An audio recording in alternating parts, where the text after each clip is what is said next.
तो जय श्री राम दोस्तों, आज के हम इस वीडियो में एसएससी जीडी के सामान्य अध्ययन करेंगे जो हमारा है अंकित सर के बुक का है। अगर इस बुक का आपने पीछे वाला पार्ट नहीं देखा है तो जाके देख सकते हैं, प्लेलिस्ट बना हुआ है। तो चलिए वीडियो स्टार्ट करते हैं और क्वेश्चन चलते हैं कल से कराए थे उससे आगे। तो आज के इस वीडियो में हमारा सिकंदर के बारे में हम चर्चा करेंगे। सिकंदर का जन्म 356 ईसा पूर्व में हुआ था। इनके पिता का नाम है फिलिप द्वितीय था। सिकंदर के पिता का नाम यह मकदूनिया का राजा था। सिकंदर कहाँ का राजा था? तो मकदूनिया का राजा था। अगला है हमारा सिकंदर का गुरु अरस्तु था। अरस्तु का गुरु प्लेटो था।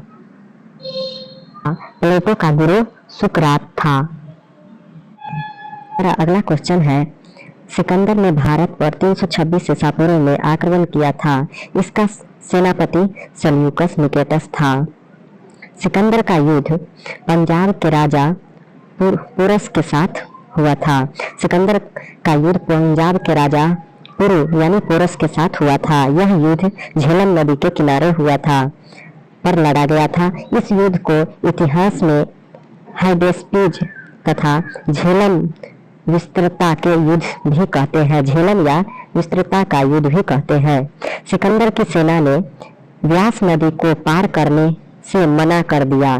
सिकंदर के सेनापति ने व्यास नदी को पार करने से मना कर दिया। सिकंदर की अंतिम विजय पाटल थी। सिकंदर 325 ईसा पूर्व में भारत से लौटा। वह भारतीय दार्शनिक कालानास को अपने साथ ले गया। सिकंदर 325 ईसा पूर्व में भारत से लौटा और वह भारत की दार्शनिक कालानास को अपने साथ ले गया। सिकंदर की मृत्यु 323 ईसा पूर्व में सिकंदर की मृत्यु जो 323 ईसा पूर्व में बेबीलोन में 33 वर्ष की अवस्था में हो गई थी। इसके जल सेनापति का नाम निर्याकस था तथा इसके प्रिय घोड़े का नाम बुकाफेला था। इसी के नाम पर सिकंदर ने झेलम नदी के किनारे एक नगर बसाया। अब सिकंदर के बारे में इतना ही जानकारी। उसके बाद आप मगध राज्य का उदय के बारे में देखते हैं। तो मगध प्राचीन भारत के 16 महाजनपदों में से एक था। इसकी राजधानी गिरिब्रज थी। बृहद्रथ के पुत्र का नाम जरासंध था जो प्राचीन काल में गंगा नदी के दक्षिण के क्षेत्र में मगध के नाम से जाना जाता था। प्राचीन काल में गंगा नदी के दक्षिण क्षेत्र को मगध के नाम से जाना जाता था। इतना ही है। अब हम हर्यक वंश के बारे में देखते हैं। हर्यक वंश के संस्थापक बिंदुसार था जो 544 ईसा पूर्व में मगध की गद्दी पर बैठा। इनकी श्रेणिक के नाम से भी जाना जाता है। बिंदुसार ने धनदत्त को हराकर अंगराज को मगध का से मिला लिया। इसके बाद बिंदुसार ने राजगृह का निर्माण कर उसे अपनी राजधानी बनाया और बिंदुसार महावीर जैन गुरु बुद्ध के समकालीन थे। बिंदुसार महावीर जैन के समकालीन थे जो गौतम बुद्ध के समकालीन थे। बिंदुसार ने राजवैद्य जीवक को महात्मा बुद्ध के सेवा करने के लिए उसके पास भेजा और बिंदुसार की हत्या उसके पुत्र अजातशत्रु ने कर दी और वह 492 ईसा पूर्व में मगध की गद्दी पर बैठा। इसने गौतम बुद्ध के चचेरे भाई देवदत्त को कहने पर अपना पिता की हत्या की थी। अजातशत्रु का उपनाम कुनिक था। अजातशत्रु के पिता का नाम कुनिक था। ये पूछा हुआ सवाल है, इससे पूछा है। वह प्रारंभ में जैन धर्म का अनुयायी था परंतु बाद में बौद्ध धर्म को मानने लगा। अजातशत्रु ने 32 वर्षों तक मगध पर शासन किया था। अजातशत्रु के मंत्री का नाम वत्सकार था। इसी के सहायता से अजातशत्रु ने वैशाली पर विजय प्राप्त की थी। अजातशत्रु के समय गौतम बुद्ध का महापरिनिर्वाण हुआ था। अपने पिता की हत्या पर उदयन उदयन मगध की गद्दी पर बैठा। उदयन है जो मगध की गद्दी पर बैठा। उदयन ने पाटलिपुत्र कुसुमपुर की स्थापना की। वह जैन धर्म का अनुयायी था। कुसुमपुत्र की स्थापना की और वह जैन धर्म का अनुयायी था। अजातशत्रु। हर्यक वंश का अंतिम राजा उदयन का पुत्र नागदशक था।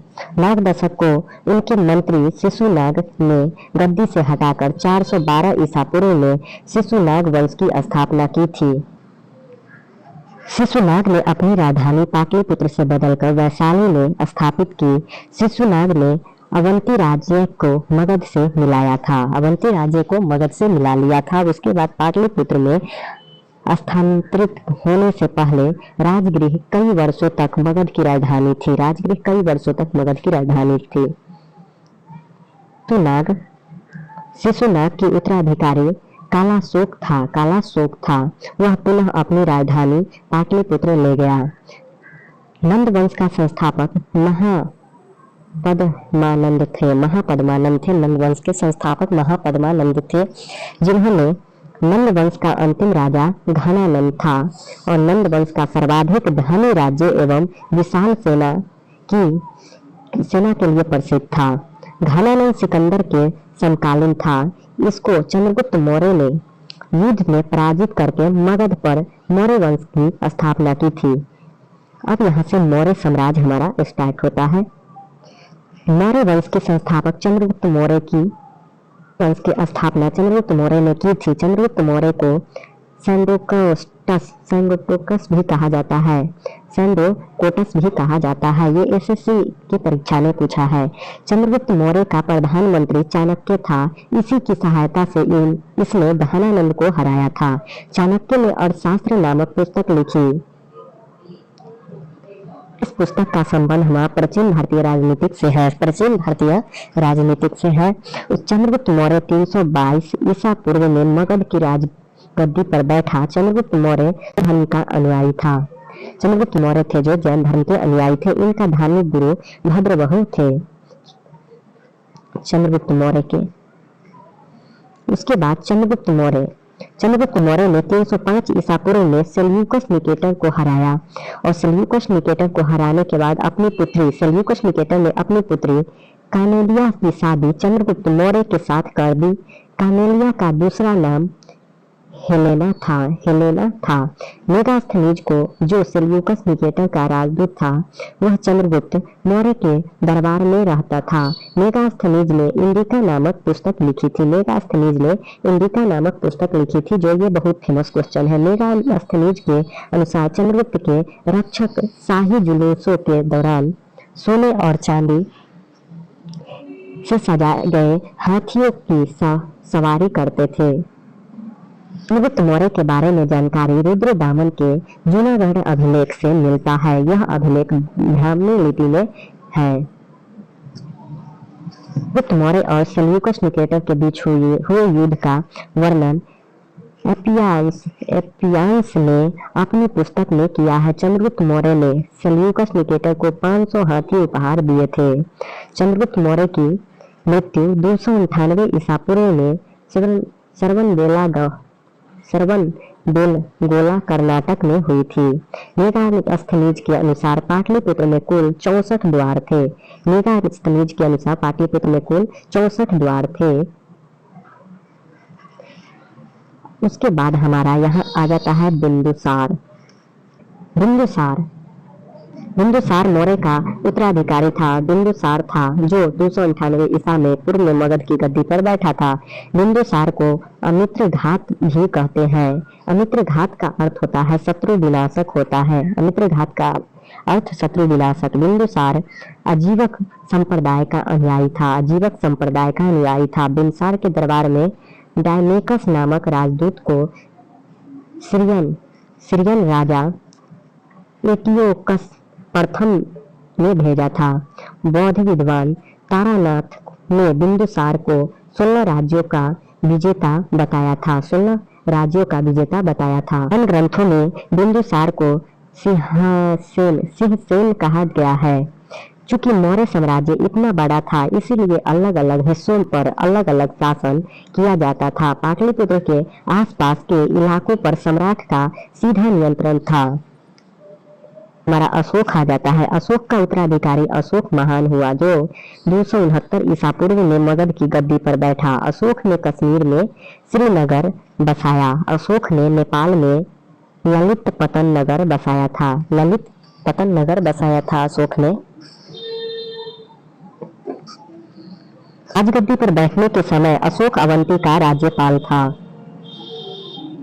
मास्की एवं गुर्जरा अभिलेख में अशोक का नाम अशोक मिलता है। गुर्जरा अभिलेख में अशोक का नाम अशोक ही मिलता है। पुराने में अशोक को अशोक वर्धन कहा गया है।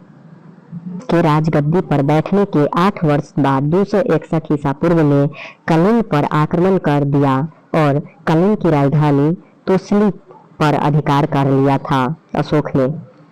अशोक पर कलिंग का राजा खारवेल था। कलिंग का राजा कौन था? खारवेल था, जिसने अशोक ने कब्जा कर लिया था, जो जैन धर्म का अनुयायी था। इस युद्ध में भयंकर मार काट को देखकर अशोक को बहुत पीड़ा हुई और उसने कभी भी युद्ध न करने का निर्णय लिया।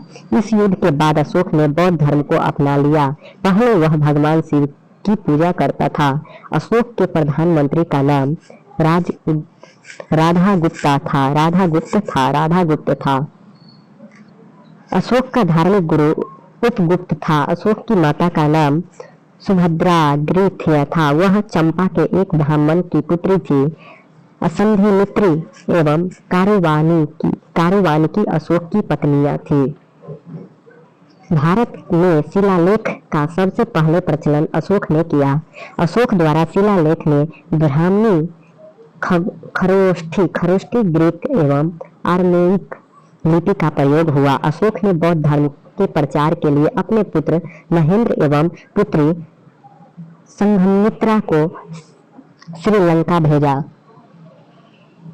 और अशोक के शिलालेख 1837 ईस्वी में सर्वप्रथम जेम्स प्रिसेंट ने पढ़ी थी। इसकी संख्या 14 है। अशोक के शिलालेख की खोज 1750 ईस्वी में फेनथेनल ने की थी 1750 ईस्वी में। अशोक के दरबार में डायोनीसियस नामक राजदूत आया था, जो मिस्र के राजा फिलाडेल्फस टोलमी द्वितीय ने भेजा था। कौशाम्बी अभिलेख की राजधानी रानी का अभिलेख भी कहा जाता है। कौशाम्बी अभिलेख को रानी का अभिलेख भी कहा जाता है। अशोक का सबसे छोटा स्तंभ लेख रुन्नी नदेई थे। अशोक का सर एक कुन्ना अभिलेख ग्रीक एवं आर्मेनिक भाषा में है। कलिंग के युद्ध का वर्णन 13वें शिलालेख में है। मौर्य शासक अशोक की मृत्यु 232 ईसा पूर्व में हुई थी।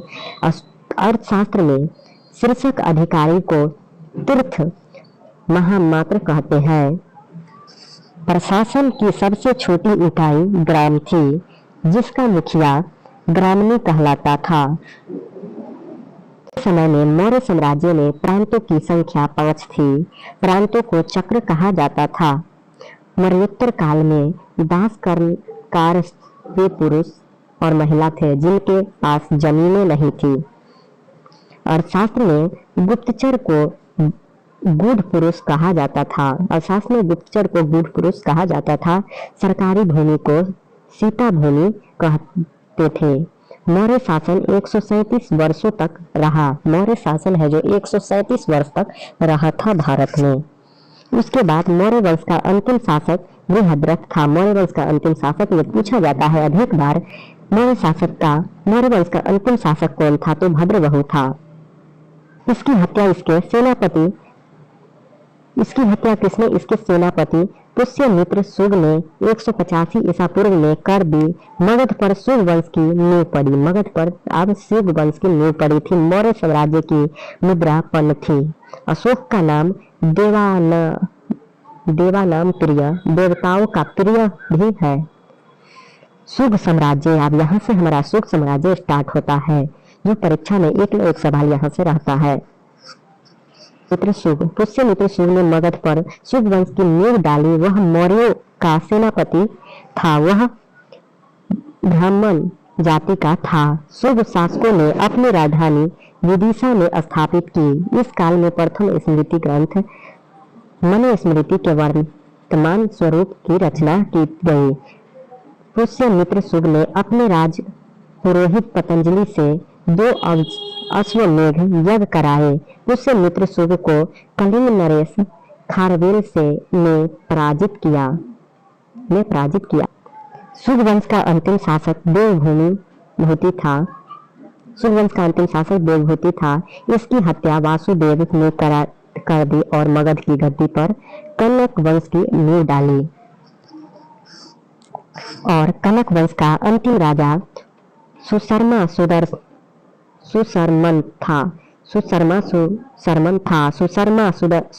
की हत्या सिमुक ने कर दी और सातवाहन वंश की नींव पर डाली। सातवाहन वंश की राजधानी प्रतिष्ठान पैठन थी, जो महाराष्ट्र में गोदावरी नदी के किनारे स्थित थी। और सातवाहन वंश की भाषा प्राकृतिक और लिपि ब्राह्मणी थी। सातवाहनों में मातृसत्तात्मक सामाजिक व्यवस्था थी।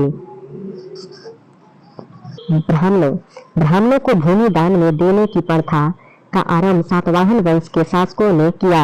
गौतम, उसके बाद हमारा कुषाण वंश आ जाता है। पहलवों के बाद में कुषाण आए, जो सूची और तुखारी भी कहते थे। सूची नामक एक कबीला 5 भागों में बांटा हुआ था। उन्हीं में एक कुषाण थे।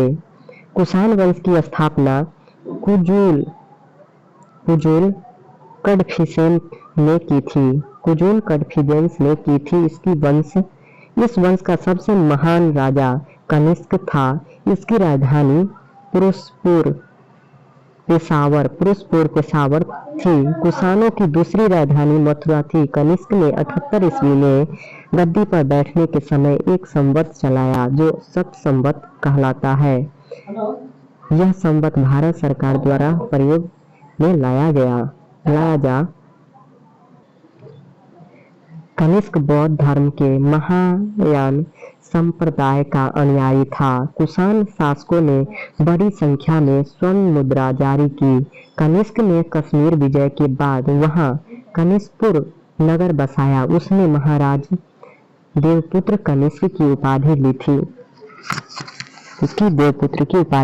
कनिष्क के दरबार में चरक राजवैद्य रहता था, जिसने चरक संहिता लिखी। अश्वघोष कनिष्क के राजकवि थे, जिनसे कनिष्क ने बौद्ध धर्म की दीक्षा ली। कनिष्क की पुरोहित संघर्ष था। कनिष्क के दरबार में अश्वघोष, नागार्जुन, चरक, वसुमित्र, पार्श्वमथर और संघरक्षक रहते थे।